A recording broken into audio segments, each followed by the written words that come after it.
Hello my dear students, welcome to the session. बेटा Bartle and Sherbert sequences chapter का आपका पूरा exercise का डिस्कशन चल रहा है।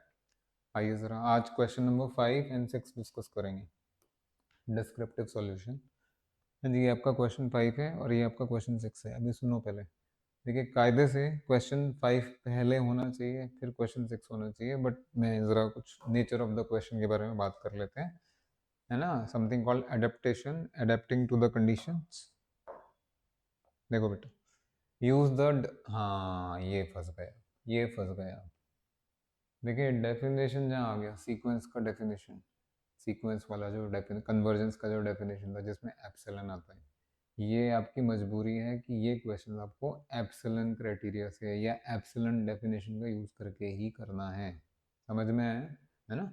नहीं तो आराम से हो जाएगा आपका। स्क्वीज थ्योरम से भी हो सकता है, कुछ क्वेश्चन रेशो थ्योरम से भी हो जाएंगे, कुछ question sum theorem, difference theorem, quotient theorem, product theorems वगैरह से भी हो जाएंगे। मैं करा दूंगा अभी, डोंट वरी। मैं तो जस्ट बता रहा हूँ कि जैसा स्टेटमेंट लिखा है एकेडमिक्स के लिए, इन्होंने बोला कि भाई ये सब कुछ आप स्टैब्लिश करके दिखाइए डेफिनेशन से, यानी एप्सिलन डेफिनेशन से, एप्सिलन डेफिनेशन से, एप्सिलन का यूज करके। जरा क्वेश्चन 6 देखें। ये तो बहुत अच्छा है, यहाँ तो कोई मजबूरी नहीं है, यहाँ तो उन्होंने बोल दिया बस ये सिंपली शो करो। तो भाई, let me tell you in advance, ये क्वेश्चन अटेम्प्ट करना हमारे लिए बहुत आसान है। हमारे ऊपर कोई बंधन नहीं लगाया गया है कि एप्सिलन के रास्ते ही जाइए। हमारे पास वेरियस रिजल्ट्स हैं, वेरियस थ्योरम्स हैं, यूजिंग विच हम ये सब कुछ स्टेब्लिश कर लेंगे। आइए पहले यही करते हैं, पहले यही करते हैं। अच्छा मेरे बेटा, हाँ जी, सबसे पहला वेल ये सब करने के लिए मैं हमेशा से दो थ्योरम्स का बड़ा मतलब रिकमेंड करता हूँ। उसमें से एक है स्क्वीज थ्योरम, दूसरा है रेशियो थ्योरम। पहले स्क्वीज थ्योरम पे बात कर ले। व्हाट इज स्क्वीज थ्योरम मेरे बेटा? स्क्वीज थ्योरम बोलिए या फिर सैंडविच थ्योरम बोलिए। ये कहते हैं अगर एक सीक्वेंस एक्स एन है, दूसरा सीक्वेंस वाई एन है, तीसरा सीक्वेंस जेड एन, और ये ऐसे हैं for all n except finitely many. By chance आपको एक्स एन का लिमिट पता लग गया कि भाई ये 10 है, जेड एन का लिमिट पता लग गया ये 10 है, तो फिर बीच वाला कहाँ जाएगा? उसका लिमिट भी 10 होगा, है ना। तो कहने का मतलब है, if there are three sequences इस तरह से, और बाउंड्रीज की लिमिट आपको पता है कि ये एल है और ये भी एल है, तो बेटा बीच वाला भी नहीं बच सकता। तो मैं इसका यूज करूंगा कई क्वेश्चंस में भी, जरा ध्यान से देखिए, ध्यान से देखिए। सबसे पहला क्वेश्चन बहुत आराम से हो जाएगा, मैं फिर रिपीट कर रहा हूँ। हमें question 5 we should have attempted earlier, लेकिन उसका, उसकी प्रकृति, उसका नेचर ऐसा है कि हमें रोक रहा है। हाँ, ये आराम से हो जाएगा, लेकिन आइए मेरे साथ, आइए। तो ए पार्ट। हाँ जी, n+7 ज़्यादा है मेरे बेटा या n ज़्यादा है? n+7 ज़्यादा है, बढ़िया। सो दिस इम्प्लाइज रूट, है ना। आप समझ रहे हैं मैं क्या कह रहा हूँ। तो ज़्यादा स्पेस लग जाएगा तो मैं यहाँ लिख देता हूँ as n+7 is greater than n for all n, that is under root n+7 is under root n+7 is greater than under root of n for all n, that is 1/रूट में n+7 is strictly less than 1/रूट n। हाँ जी, अब क्या करें sir? अरे अब कुछ नहीं करना भाई, अब स्क्वीज थ्योरम में लगेगा, साथ आओ। जीरो, ये बिकॉज ये जो आपका 1/√, में n+7 है, इसमें n का कोई भी वैल्यू रख दीजिए, हमेशा पॉजिटिव आएगा। सो 0 लेस देन 1/√, n+7, है ना, समझ गए आप। Is strictly less than 1/√n for all n। तो आप सब जानते हैं बेटा, इसका लिमिट तो जीरो आएगा, जीरो कांस्टेंट सीक्वेंस है, इसका लिमिट भी जीरो आएगा, 1/n करके हो गया, तो बीच वाले का लिमिट भी जीरो ही होगा। हाँ, ये बिल्कुल ठीक, कोई नहीं काट सकता इसको, कोई नहीं काट सकता। उन्होंने हमें मजबूर नहीं किया कि यही रास्ता पकड़िए, ऐसे करके दिखाइए।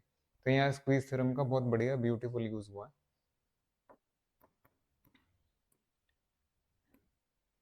हाँ जी, constant sequence 0 tends to 0 and 1/√n tends to 0, 1/√n tends to 0। So that is by squeeze theorem, by squeeze theorem, बीच वाला कहाँ जाएगा मेरे बेटा? ठीक है ना।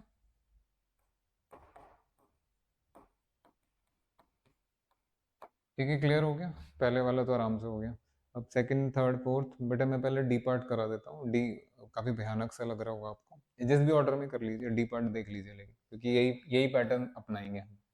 ध्यान से देखोगे बेटा, अब यहाँ पे नेगेटिव वाला है तो नेगेटिव वाले का मतलब -1 का पावर वन वन आएगा, और -1 आएगा, और -1 का पावर 2 आपका +1 आएगा। तो ये मतलब ऑल्टरनेट करके टर्म्स आएंगे, first term negative, second term positive, third term negative, fourth term positive. तो अब लेस या ग्रेटर वैसे नहीं हो पाएगा। मॉड ले लो, मॉड ले लो, क्या परेशानी है, आइए सर। नहीं, मैंने मॉड लिया, -1 power n into n divided by n square plus one. बेटा ज़रा ध्यान से देखिएगा, जैसे ही आपने इसका मॉड्यूलस लिया तो ये तो पक्का है, ठीक है, और जैसे ही आपने मॉड्यूलस लिया तो ये -1 n तो गायब ही हो जाएगा, तो ये आपका ये बन गया, चेक कर सकते हैं, ठीक है। अब देखते जाओ मैं क्या कर रहा हूँ। देखो ये स्टेप्स आपको बहुत ज़्यादा काम आएंगे एनालिसिस को अपने अंदर, अपने बॉडी का पार्ट बनाने के लिए बहुत ज़्यादा काम है। यही सब तो मिस करते हैं बच्चे, हायर एग्जाम्स की तैयारी करते हैं, अटक जाते हैं, एकेडमिक्स की तैयारी करते हैं, अटक जाते हैं। ये स्टेप्स आपको बहुत काम आएंगे, बहुत सोच समझ के ये वीडियो आपको दिया जा रहा है, बहुत सोच समझ के, अनुभव है भाई इसके पीछे। हाँ जी, ये 0 से बड़ा है, मॉड लिया तो ये आ गया मेरे बेटा। अब ये बताइए n² + 1 ज़्यादा है, n² ज़्यादा है, सो 1/n² + 1 ज़्यादा होगा या 1/n² ज़्यादा होगा, समझ में आ गया आपको। तो ये जो क्वांटिटी है n मल्टीप्लाई कर दो, बस इसको कहते हैं एडेप्टेशन, चेक कर सकते हैं। तो this is further less than equal to n/n²। कैसे आया बेटा, स्टेप आपके सामने लिखे, मेरे पास जगह नहीं है यार, लिख लेना ना, रिकॉर्ड तो हो ही रहे हैं। दैट इज 0 से शुरू किया था आपने, मॉड लगाया, -1 power n divide by n² + 1, और ये क्वांटिटी लेस आ गई बेटा 1/n से। क्या अब मुझे कुछ बोलने की आवश्यकता है? इसका लिमिट 0 जैसे पहले किया था, इसका लिमिट भी 0, तो बीच वाले का कैसे आएगा? मज़ा आ गया ना, थोड़ा थ्रिलिंग है, थ्रिलिंग इन द सेंस बच्चा कई बार इन्हीं क्वेश्चंस को या इसी को ले लेते हैं, किसी और मेथड से करेगा, एक और मेथड आपके सामने, यही आपका एप्सिलॉन डेफिनेशन से भी हो जाएगा, यही आपका बाउंडेड वाला एक मैं रिजल्ट लगाऊंगा उससे भी हो जाएगा। So many things are there, so many things, but ये अब थोड़ा ये ऐसा हो गया कि इसको कोई काट नहीं सकता, ठीक है ना। आप कहेंगे लॉजिक दो, वन लाइन सॉल्यूशन नहीं है, लॉजिक दो, ये रहा लॉजिक दो। तो आपका ए हो गया है आपका बेटा, और आपका डी हो गया। अब आते हैं बी और सी पे, ये 2n/n+2 और √n/n+1। तो पहले 2n/n+2 साथ है ये,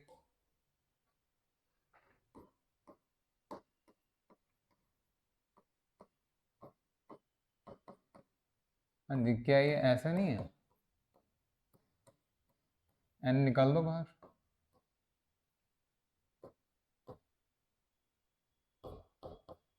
हाँ जी सर बिल्कुल ऐसे ही है।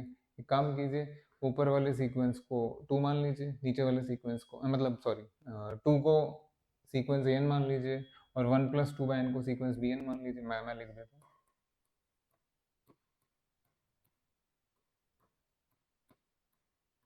ठीक है ना, सो दैट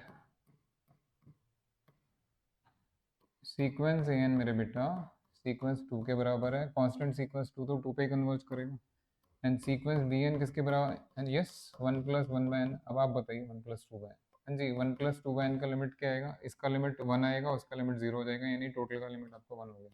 यहाँ लगाओ ना quotient theorem, that is by quotient theorem, by quotient theorem, limit n goes to infinity of an/bn कितना आएगा मेरे बेटा, देख लीजिए भाई, क्या कर सकते हैं, लॉजिक को कोई नहीं हरा सकता। मैं तो कहता ही हूँ मर जाओ चाहे, लेकिन लॉजिक ना छोड़ो। मैथ सारा ऐसे ही कराया मैंने, ठीक है, क्लियर हो गया आपको। 2n/n+2, इसका लिमिट आपका 2 आएगा, ये क्वेश्चन है। अब बिल्कुल इसी में, इसी तरह से आप सी पार्ट भी कर सकते हैं, √n/n+1 कर देते हैं।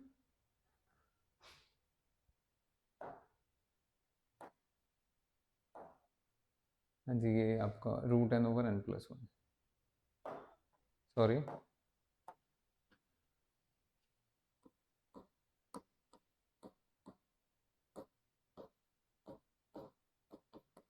Yes, this is same as limit n goes to infinity n power half, फिर आपने n कॉमन निकाल लिया,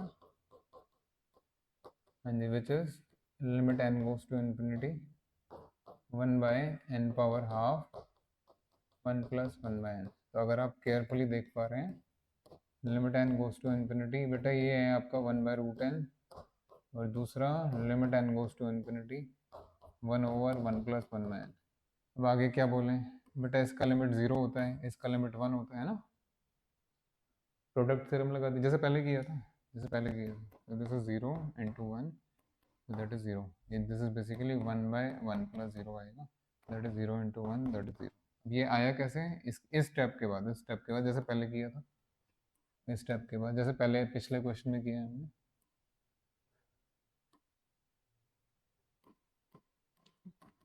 for instance if an is 1/√n